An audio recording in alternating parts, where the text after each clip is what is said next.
Hi everyone, welcome to this episode of Bored and Curious. I'm your host, Mary Katz.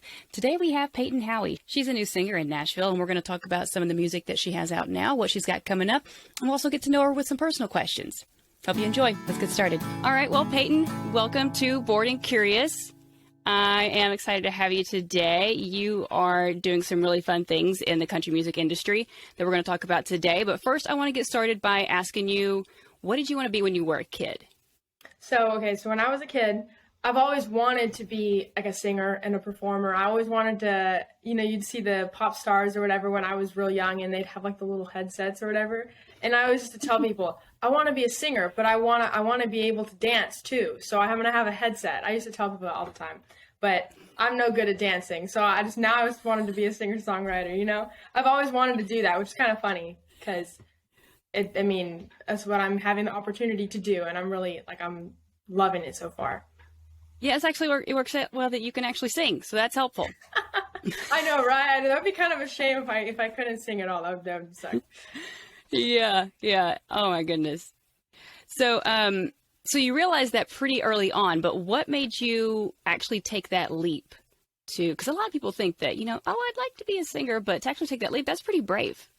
Yeah, well, I was kind of inspired to go into the industry when I was real young. My mom took me to my first concert when I was 5.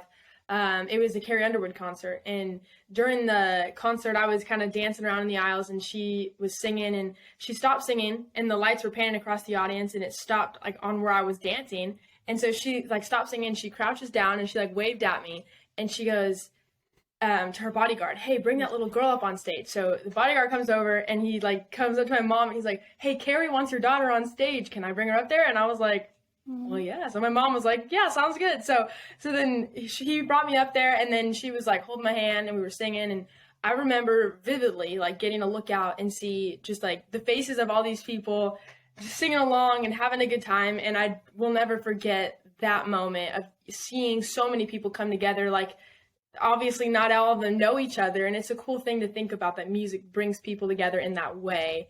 And obviously the experience of getting to be up there and sharing music with other people is something that really fuels my passion to be a singer-songwriter. And I think that moment kind of like, put it in my heart, put it in my soul to do it. And then just kind of as life has gone on, when I got my first guitar at 16, I started playing shows in my hometown and just kind of writing music, and from there just kind of kept going. So, and now you're in Nashville now, right? Like you live in Nashville, right? I'm kind of half and half. So I have a house in Nashville that I go to and do some business and all that fun stuff, and I love being out there, getting to write and stuff. I'm out there most of the time, and then the other half of the time I'll travel, playing shows. My family lives in Texas, so I'll play some shows out in Texas and travel. I'm going out to California in mid-October and going to a couple other places throughout the year too. So what part of Texas is your family in? Like an hour north of Houston on Lake Conroe. Oh, okay. Yeah. I'm in Dallas. Okay, cool. Yeah. So not too far out. No, not at all. Yeah. So since you are in Nashville most of the time now, it's a pretty small town. So have you run into Carrie since you've been out there and been like, hey, I'm No. that little girl? I wish. And to be honest, I honestly, I'd be willing to bet, she probably doesn't remember. But, honestly, that would be super cool if she did. I have a picture, not of me up there with her, but, because that was back in the flip phone days. So my mom, I'm sure she, pulled out her flip phone or something, but no one knows where that thing is now. But I have a picture of my mom and I in front of the sign that says, Carrie Underwood, blah, blah, blah. And then I have a picture in the t-shirt that I bought at the concert. So it's just, maybe if I show her, she'll be like, oh yeah, totally. I remember that back in, 2006. Yeah, that doesn't make me feel old at all. It's fine. I'm 35, whatever. You're like, she brought me on stage when I was a kid. And I was like, she's my age. Well, to be fair, that was right after she put out her Some Hearts album. So yeah, it was in the early Carrie days. Early Carrie days, right after American Idol. Yeah. Oh yeah. Okay, so do you remember the first song that you wrote? I think back when I started writing songs, and I think any songwriter will totally relate to what I'm saying right now. We write things and then we don't finish them. You know, it's not like every time we start a song we finish it, because I mean, it's just so like we're so critical of ourselves. And if you're not, then you were probably the best songwriter there is, because it's really hard to start a song and then finish it. But the first song that I started and really actually was like, I like it, you know, because I wasn't, you know, really all upset about it. Anyway, but the first song that I wrote and recorded was F-150.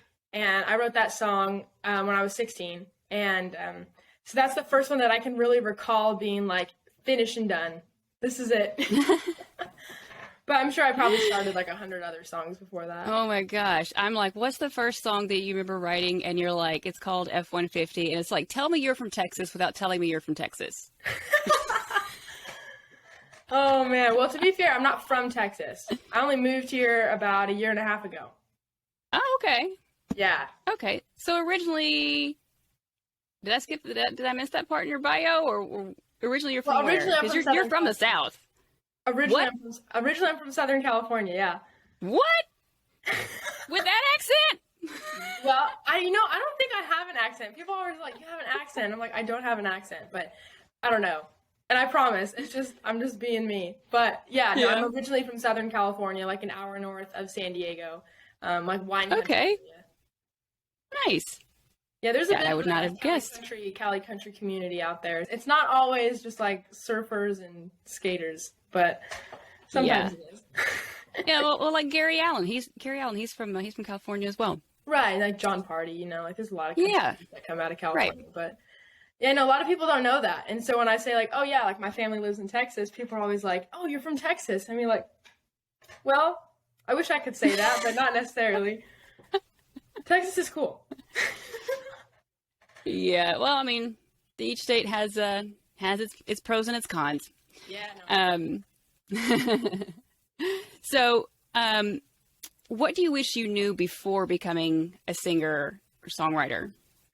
I think one thing that I wish I knew is that there's so many people that are gonna try and tell you this and tell you that, and when you meet someone in the industry that's like, oh, I work with this person, I work with that person, or is I could do this for you, I could do that for you. You want to like trust in them, and you want to like depend on what they're saying. But sometimes it's always best to go with like your internal instinct, And when you're like, especially when you're writing and stuff like that, you don't want to be like, oh, I'm just gonna do what this person says because they're saying it, and I don't have any other opinion. Yes, it's always good to trust like your close team. I have an amazing team that I can trust and that I feel like I can depend on what they're saying, and I like, we all have the same point of view and stuff like that. So I've definitely been lucky enough to build like a really trustworthy team. But I think in the beginning, it was kind of hard to be like, oh, I'm just gonna do what everyone else is telling me to do, because I don't know what I'm doing. But in the end, it's like my gut feeling was the right thing, And I think that applies to everything, like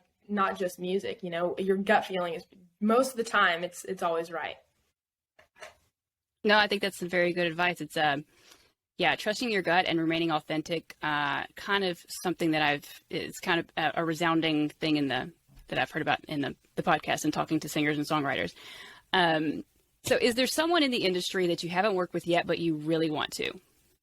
Well, if we're going like big reach, you know what I'm saying? Like in a perfect world, I would say I would absolutely love to sit down and just jam out with Miranda Lambert. I feel like her vibe is just so chill. And if not her, Gretchen Wilson, because she's not only, I don't know if a lot of people know this, but just not only is she like a singer, songwriter, she's just such like an entrepreneur. Like she does everything, and I think it would be so cool to just get in the studio with her, like studio session or write a song, or she does like all her own merch stuff. I don't know. So she's just like, she's a really cool woman too, that I definitely look up to. So I would say one of those two for sure.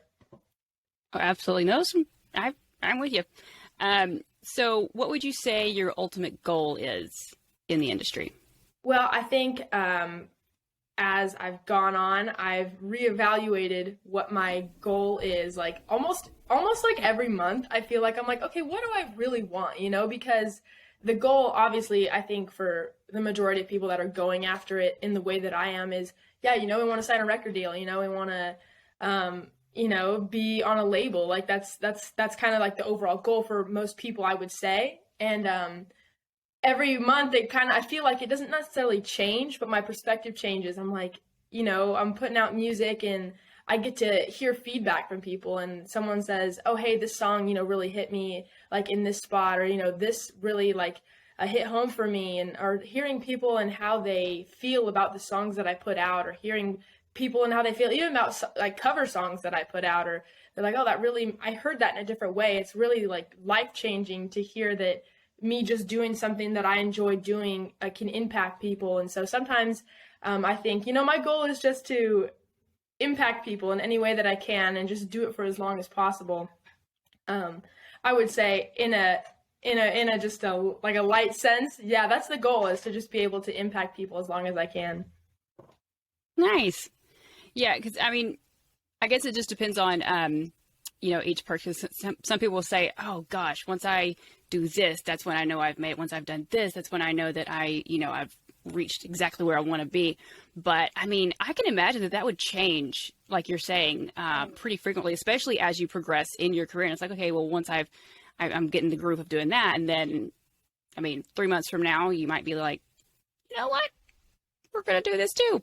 Well, yeah, and with so many things changing in the world, especially like in today's world, so many things are changing. Like, in the past, everyone was like, streaming services and online, music streaming didn't even exist, Mm-hmm. and now it's like a huge thing. And a lot of people are saying, go with labels, don't go with labels. So, sometimes you just got to trust your gut and have an overall goal and just go with one decision at a time, I think, is what I've learned in my very few years of doing this compared to a lot of people. I can see how that would be very, very confusing, especially the label thing. That sounds like it would be a really difficult decision, especially if you're trying to figure out if they actually have your best interest in mind, or are you just going to be the machine and you just got to do what they tell you to do when they tell you to do it. And it's like, you know what? Yeah, honestly, like I've heard so many people say that it's like, oh my, like this, this label gives us so much freedom or whatever. And I'm like, that's awesome, And then other people are like, just stay independent as long as possible. And so it's kind of hard. I'm just kind of going like day by day, knowing that I have a team that has my best interest at heart, and that, I trust the people that I'm around right now. So it's, there's nothing to worry about right now. So yeah, it's good. You've got some good people in your corner. Oh, for sure. So moving into the story behind the song, your most recent release was Never Go Home. Yeah. And let me tell you, that brings me back to my college days. Oh, yeah. I can't really, now at 35, I'm like, oh God, I barely leave home. But, oh my gosh. That's funny. But, no, it's a really fun song. Go ahead and tell me the story behind that. Honestly, Never Go Home was a song that I wrote with some of my friends out in Nashville, Michael Austin, Eric Halbig, and Joe Yeager. We were sitting just kind of talking about like having a good time. And we wrote this song, I want to say towards the very, very end of 2020. And I think we all can agree how that was, And it's just kind of like, we were sitting around talking about, the times when we get to spend with our family and our friends and just like hang loose, have a good time, and just do what we want to do. And a lot of, if you're not with it, then you can leave. That's kind of the thing. We're going to do what we're going to do regardless. And that was kind of the attitude that went into the song. And that's one side of me that, I felt like with each song that I've released, I haven't really gotten to share that part of myself with people that listen to my music, is that like, hey, like I like to have a good time. That's like one of my favorite things to do, is just like be around good people and have a good time, not a care in the world. Whether it's playing games or just jamming out to some good music, and being by the lake, especially, like that's one of my favorite things to do. And that's kind of just the story behind it, is we were all just sitting around talking about like the times when we could just be around our friends, be around our family, just with the people we care about, good people, having a good time. I love it. Yep. Certainly reminds me of back in the day. I kind of want to hear some of your back in the day stories now. Oh God. I got kicked out of a David Allan Coe concert when I was 20. No way. Yeah. What did you have to do to get kicked out of a David Allan Coe concert? We'll say it was a misunderstanding. Okay. I was with one of my brothers, and in a very small town, and like we go in, and he was in his, I guess, late 20s. I was 20, and you know, a lot of times when you go into a bar or a club or something, they'll get like a Sharpie or something, and they write, you know, something on your on your hand, like to let you know that you signed in or whatever, or checked. Yeah, I say signed in like it's online. Anyway, and so they put DAC on his hand, David Allan Coe, and then they put the same thing on my hand. This is after checking our IDs, right? And and we looked at each other, because usually if you're 21 and over, you get, you know, one thing. If you're under, you get a different thing, right? So, but they put it on both of ours, and we looked at each other like, we even asked, like, why did we get the same initials? And the guy was like, oh, it just stands for David Allan Coe, and I was like, that's not what we were asking, but okay. So we just like go in, and my brother was like, well, do you want a drink? And I was like, okay. I mean, it's David Allan Coe. How could you not? Right. Yeah. And so I had a drink, and then my brother went off to like go to the bathroom or something. And then sometime later, this lady comes up to me, and she was like, hey, let me see your ID. And I was like, they already checked it at the door. And she was like, no, I need to see it.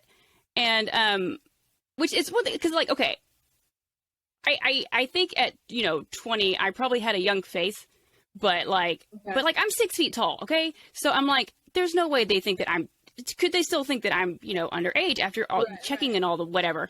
And so, and she was like, no, I still need to see your ID. And I was like, oh, well, my brother has it, and he went to the bathroom. And she goes, okay, well, let's just go wait by the bathroom for him. And I was like, it could be a while. So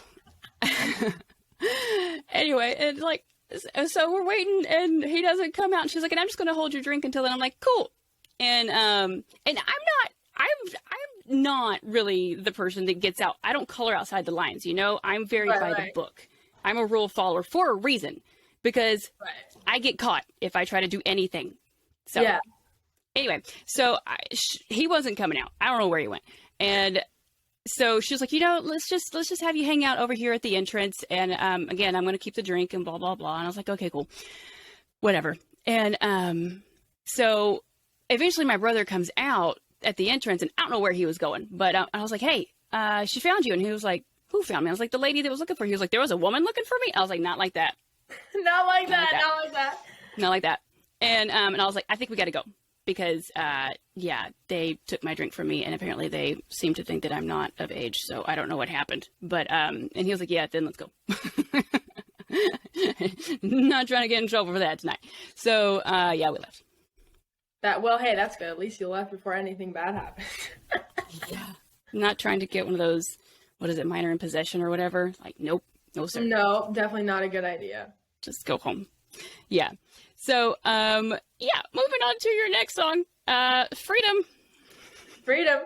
Freedom was probably one of my, I think when I put Freedom out, I was expecting people to be like, oh, this is a little bit different. Because, I mean, up until then, all the songs that I had released had been, you know, pretty, like, upbeat, you know, more aggressive tunes. And so when I put out Freedom, I was really excited to see how people were going to react to that. And the story behind Freedom is just that I have a huge love and respect for our veterans, our military, our first responders. And I was sitting around with, the co-writers for this song. And it's interesting to me because we were sitting there talking, and everyone in the room said we all had very different views, political views, you know, views on the world, beliefs, you know, all that stuff. We all were very different in what we believed, but we were all sitting around talking about what, like, it is to live in America, and, you know, talking about freedom and talking about the freedom that we have. And as we all sat around with our different views, we could all agree on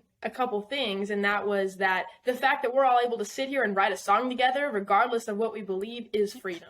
that in itself is freedom. And talking about all the little things that, start off feeling like freedom, like when you're 16, driving your dad's truck for the first time, and gives you the keys, and, you're driving by yourself. And, like we were talking about high school football games, and talking about, even all the way up to like, just having a good time with your friends, and first love, first kiss, and then going into like realizing that there's people out there fighting for our freedom, and people out there, sacrificing their lives and their families, sacrificing their comfort, and, loving somebody that's out there doing this thing, and knowing that they're out there fighting for our freedom, even though they don't even know who we are, and they don't know everybody. So it's kind of like the thing that we were sitting around talking about is like, regardless of what we all believe, there's one thing we can all agree on, and that is the fact that we can do what we're doing right now is freedom. And that's why we started writing that song. We started talking about those things that feel like freedom, and that's how freedom was born.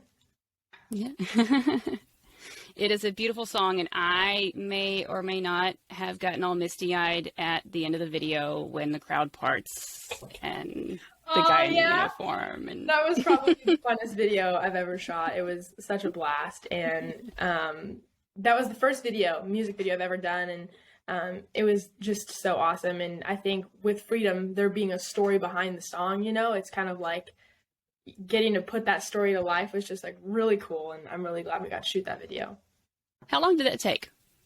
It was a 2-day shoot, which honestly, that was literally, I don't know how we pulled that off, because literally right after we finished filming, just complete downpour. And Texas weather, right? Like just complete downpour. Like right after that scene, like the last scene was, like the homecoming scene, when the crowd parts and stuff. And that was literally like the last scene. And right after that, we all were like packing stuff up, and it just downpour. I was like, fact that we pulled that off in 2 days with the weather, we were so worried, and it just like, it worked so well. But the planning behind it was probably about like a month and a half, and just leading up to it. And we shot it out here in Texas. And it was really cool because I got to shoot it kind of like in the area that I live, and so I got to have a lot of my like family friends be in the video, and it was so fun. I loved it. That's awesome. Yeah, I was wondering if that was like, if those were people that you knew, or if you had to like hire extras or something.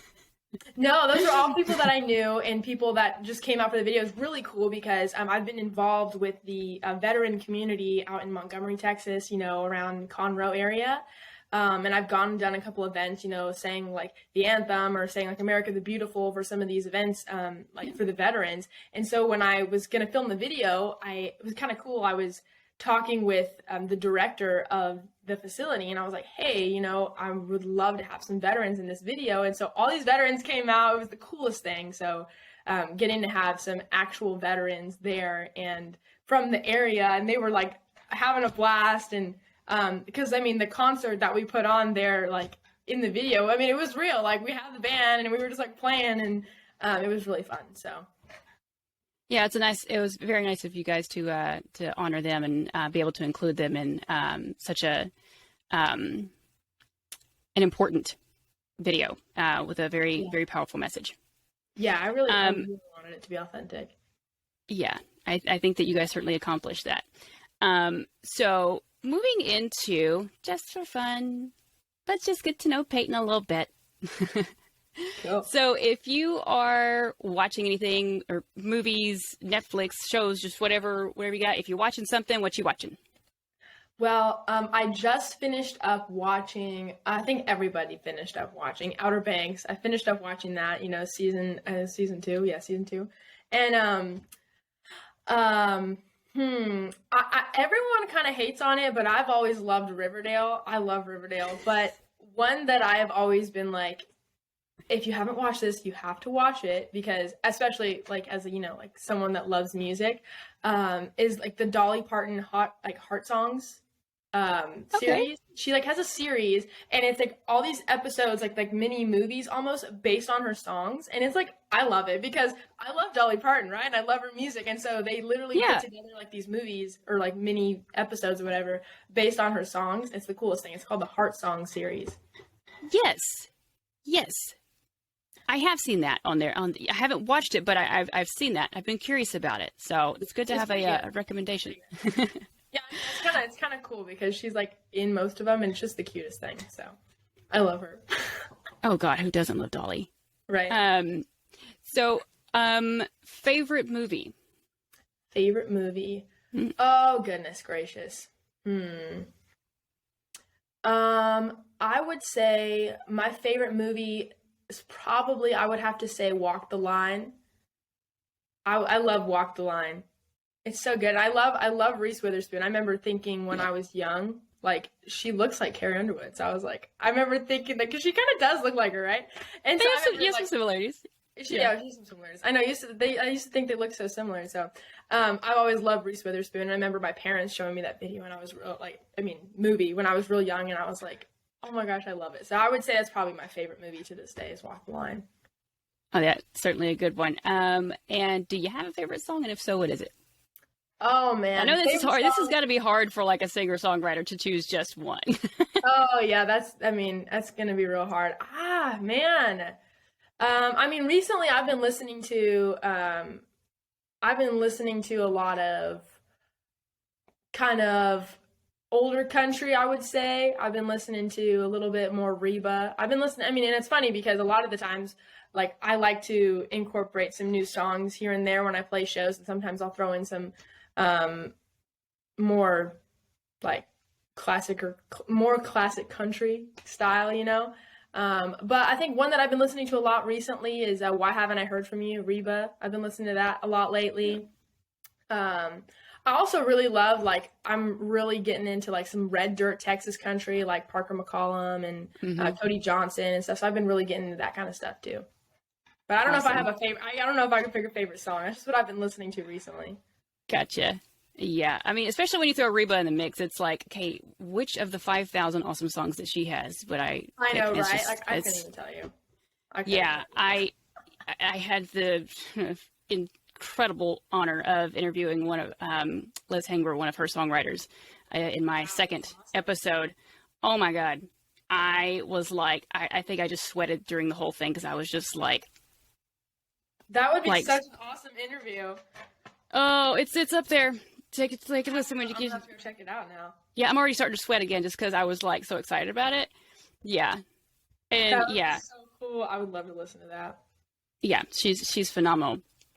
Yeah. And even finding out things that, like, from the stories behind those songs that even Reba didn't know. Like, there was stuff from the interview that she sent to Reba. She was like, "Oh, Reba doesn't know about this. I'm going to send it to her." And I was like, Reba's that would be so crazy. She's done so many cool things, and it's like, I think she's just like one of the greatest like storyteller singers that I've ever listened to. And this is kind of a crazy thing. I had the opportunity to work with her steel guitar player Mike Johnson on my EP project that I've been working on, including Run Boy Run, Freedom, Never Go Home, and then a couple other songs I'm releasing this year. And he was like on those tracks, and it was crazy to get to work with him because he was just such a chill dude in the studio. And he's like, "Oh yeah," and he's like telling me some stories about playing with Reba. And then I was watching. She has a master class that she does. I don't know if you know master class. Yeah. And she's like talking and she's re-recording like a song, and I see him. I'm like, "There's Mike. He's in the master class." It was the coolest thing. So he's great. That is awesome. That sounds like a lot of fun. So give me at least one item on your bucket list. One item on my bucket list. Well, I want to go skydiving. I know that sounds pretty basic. I think everyone says that, but I definitely want to go skydiving. So if anyone else wants to go with me, I am taking applications because I really want to go. And if not that, I definitely want to try shark. Like, I want to try it. Like, I feel like I've never tried it, and I feel like people are like, "Oh, it's great." So I want to try shark. Try shark as food. Yeah, like as food.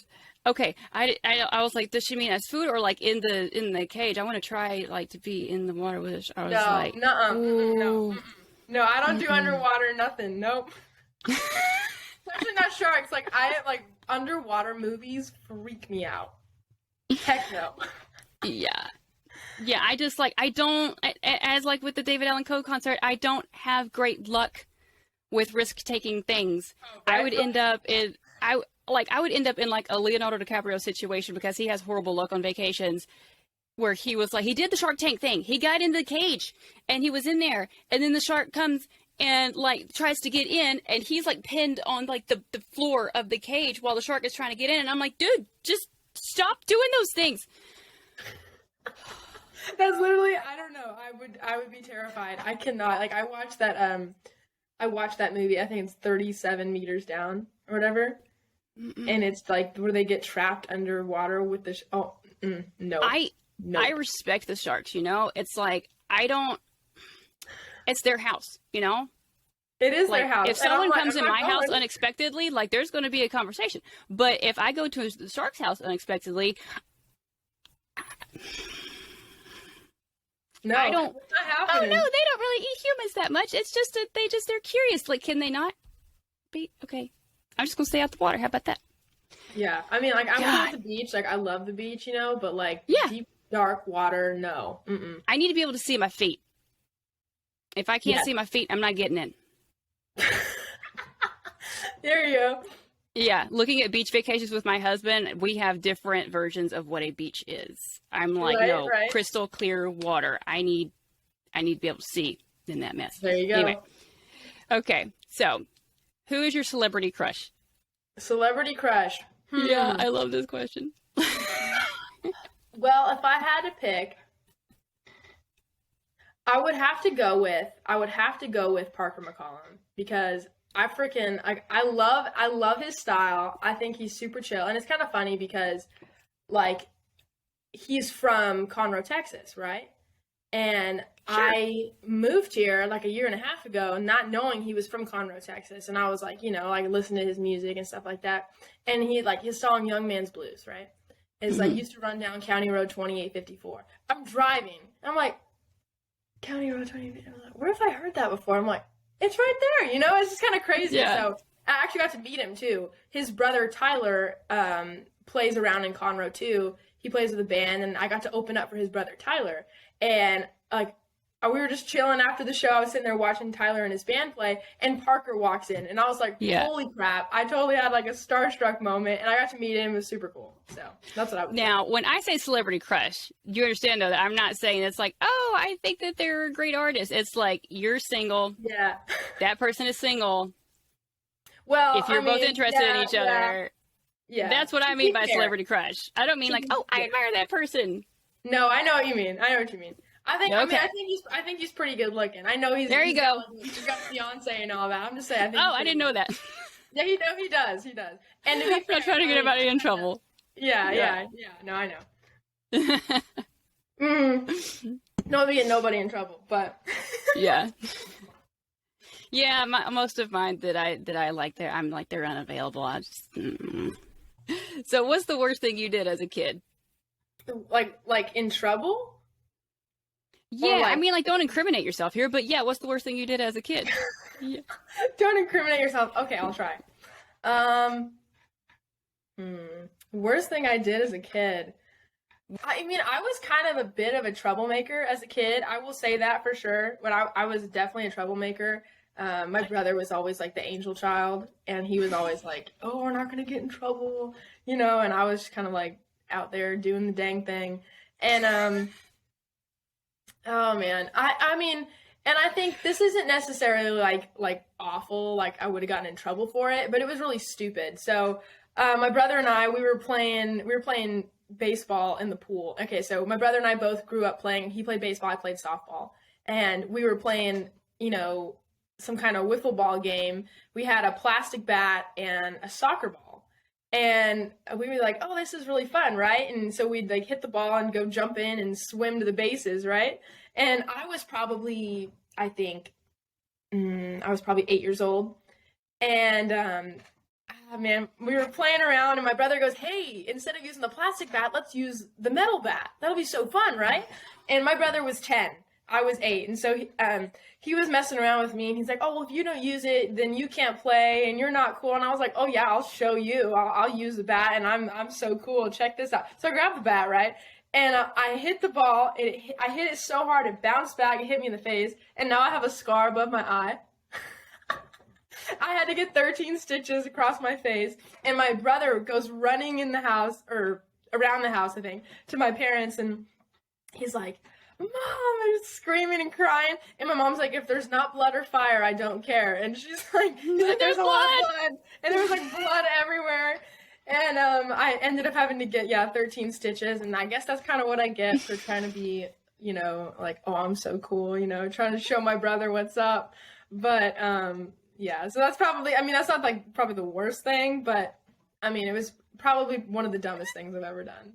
People always say, what happened? God. And I'm like, oh, I hit myself in the head with a bat, That sounds like a nice trip to the ER. Oh, yeah. Oh, God. Yeah. I already tell my kids that. My kids are 5, 4, and 2. And, like, anytime they're about to do something they need to not do, I'm like, I do not want to go to the hospital today. Okay? Take it down a notch. Not today. Go do a puzzle. Okay? Something like that. Go color. We're not jumping off the back of the couch. All right? Okay. So what's the most adventurous or the riskiest thing you've ever done? I've had the opportunity to do some pretty cool stuff. I've been ziplining out in Costa Rica before. That was really fun. And during a lightning and thunderstorms, that was really crazy. That was insane. I like to go off-roading and do that kind of stuff. I'm trying to think. I've done a couple crazy things. Like I love to go jet skiing, or on the lake and stuff, but I've gone in the ocean too. I've gotten to do that too. Like, instead of jumping wakes, like you're jumping actual waves in the ocean with jet skis. That's really fun. I've gotten to do some, like, cool snorkeling stuff. I know it's not like super dangerous, but kind of, we're talking about depends on what's in the water. Oh yeah, it's pretty sketchy stuff there. Man. That's probably, I think that's about it. I have to think about that one, but I've done some pretty fun stuff. Love it. Yeah, jet skiing on actual ocean waves sounds, I would die. You catch some good air though, you know what I'm saying? Like you get like up there, it's a couple feet. Really fun. Yeah. I need icy hot just from lifting a suitcase the other day. So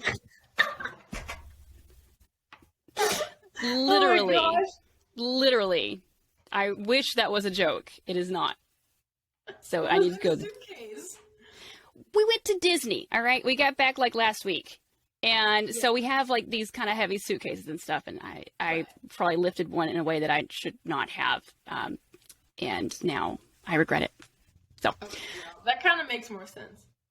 But yeah. So those are all the questions I have, other than my last little segment here called Could You Not?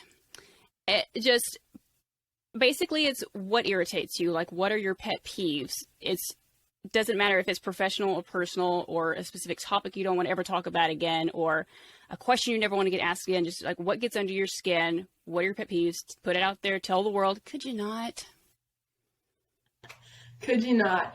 Okay, I'll tell you one thing that always gets on my nerves that people do this. And I don't know why. It's just like a weird pet peeve that I've always had. And it's, when people like have their hoodies up and then they have like, there's like strings, like hoodie strings. When people pull like one all the way down and then one's all the way up here, and then this one's like hanging all the way down there and they're uneven, that makes me so mad. And I'm not even OCD. Like, I'm totally not. But I'm not OCD. Like, I'm not weird about any of that other stuff. That thing literally pisses me off so much when people do that. Like, why? Like, can't you just have them be like remotely close to each other? Okay. That's it. That's could you not? Could you not wear your hoodie and have the strings be uneven? I hate it. That is the most random answer I think I've ever gotten, even not just like on the podcast, but like I ask other people that just because. That is hilarious. I don't know. I'm just being real. That's honestly like the only thing that really bothers me. Like, I know some people will be like, oh, like chewing with your mouth open, or, wearing mismatched socks or something like that. But like, that's really, I just gets under my skin. Like, why? One of these days, you're going to be in a relationship, and the person is going to know that, and you're going to irritate them for some reason. And as retribution, they're just going to be like, yeah, I don't know. I know. It's just so crazy. I know I'm probably, I'm gonna share this podcast, and I know that like everyone's gonna start sending me pictures of them with their uneven hoodie strings, and I'm just gonna be like, okay, cool, I guess. Oh man. Oh God, that's hilarious. I love it. Oh, of all the things. That's awesome. Okay, well, those are all the questions I have. Go ahead and tell me what you got coming up. If it's new singles coming out, whatever it is you want to put out there that you want people to know about, the floor is yours. Yeah, I got so many new things coming, especially towards the end of this year. I have a music video for Never Go Home that's coming out very, very soon, and I'm ridiculously excited about it. It's a really fun video that we shot. And I have another single that I'm getting ready to announce and release very soon, and I just recorded the video for that one in Nashville just last week. Actually, a week ago today, I got to record that video. It was super cool. And it's a little bit different than, the typical music video. So I'm really excited to share that as well. And overall, I've been working on a project, which, right now it's an EP, but I'm considering making it into an album and adding a few more songs to it. And I'm planning to have that come out first quarter next year. So okay. I'm just got tons of new music coming out, really excited, but I usually post everything on my social media, my Facebook, Instagram, Payton Howie Music, Payton, and it's out there, so I'm excited. Awesome. All right, well, excited about all that stuff coming out, and now I'm all curious about the thing of the video that's going to be a little bit different. Can you tell me anything about why it's a little different? So it's going to be a little different because, the normal music video is like, we get a song and then we shoot the music video to it. This is more of a broken down version of the song itself. It's kind of like, it's kind of like an acoustic performance video, I would say. And I'm just really excited to share it because this next song that I'm getting ready to release, I won't, spill too much about it, but it's more about, the song. It's more about the story behind the song and what the song is about rather than like, anything crazy or anything like that. It's kind of more about just the simplicity of music and the simplicity of the song. So, it'll make more sense when you get to see it or hear it, but I'm just really excited about putting it out. Awesome. Well, looking forward to it. All right. Well, Payton, that's all I've got today. If there's anything you want to add, feel free to. Otherwise, thank you so much for coming on the Bored and Curious podcast today. And we look forward to seeing big things from you. Awesome. Thank you so much for having me. I appreciate it. And thank you guys for listening. Well, folks, thank you so much for checking out this episode of Bored and Curious. Make sure that you are subscribed to the YouTube channel and give us a follow over on social media. See you next time.